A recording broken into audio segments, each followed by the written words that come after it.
So it goes without saying that Wrath Classic is a pump and dump raid logging expansion, especially by now that Phase 3 is turned up. But, to be honest, does it have to be? Or are we in this repetitive raid cycle just because it's what most of a community are doing already? Well, I decided to f*** what everyone else is doing and go on my own little adventure and do what I want to do in the game. And so I decided to start a fresh character on a new server I've never played before, and now it's time to talk about what I've been doing and just how much fun I've had.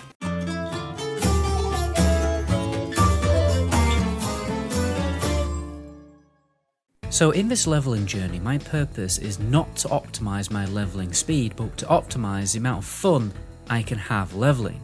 So how did I achieve this? Well, it's quite simple.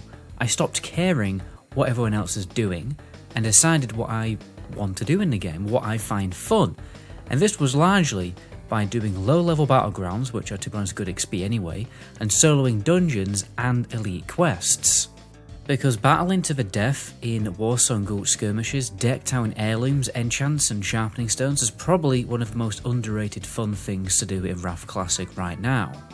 Honestly, half the time it's more fun than raiding, because let's be honest, raiding is boring after about 3 weeks anyway, and what I'm doing here isn't even endgame content.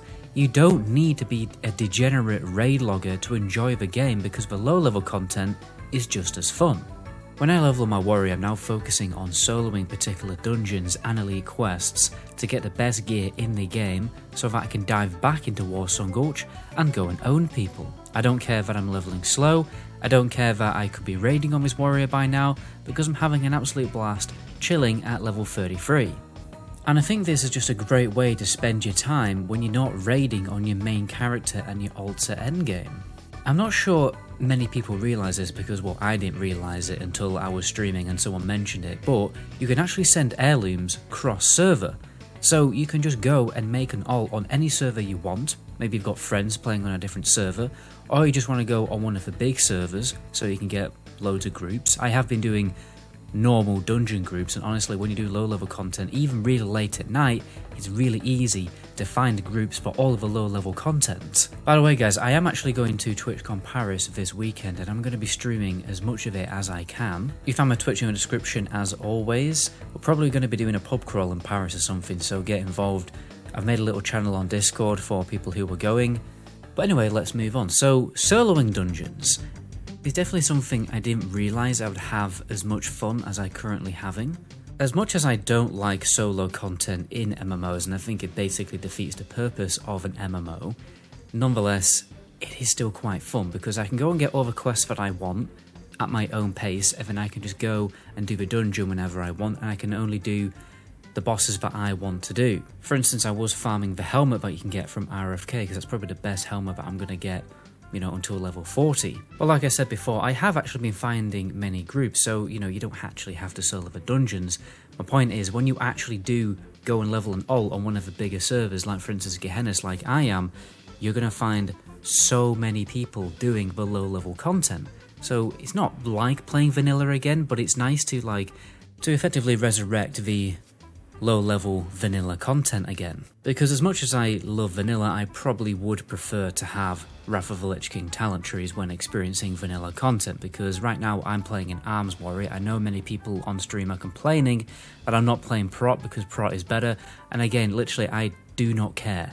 I don't care about playing the most optimal spec, I care about what's fun. And Arms is also very good in PvP, so I can have great fun in PvE and PvP. But for instance, when you're leveling a warrior in vanilla, you're not doing much outside of just spamming Heroic Strike, which isn't even that much of a fun, satisfying ability to use. But in Wrath of the Lich King, I can actually use the ability Rend, and it's not a waste of rage. One cheeky thing that you can do is make a character even more powerful by sending him Winter Grasp honor tokens, which again can be sent cross-server, and they reward 2,000 honor. So now I've got my character decked out in all of a Warsong Gulch and a Rathi basing gear. One thing I'm definitely looking forward to is getting Grand Marshal gear included with my heirlooms. I think I might even freeze my XP at level 60 just so I can grind AV in my Grand Marshal gear for a bit. And although we're not doing the hardcore challenge on stream, we have been doing alternative punishments for dying, like eating these horrible sour zombie bonbons that are covered in chili powder. Now, this is probably a bit of a random video, I understand that, but I just wanted to get the message out there that sometimes you're just going to have more fun just doing whatever you want to do in World of Warcraft, or any other game for that matter. Sometimes it's good to just ignore guides, ignore the meta, and just do what you want. Go and explore the world and have your own adventure. But anyway, my name is MetaGoblin. To my next video, ciao.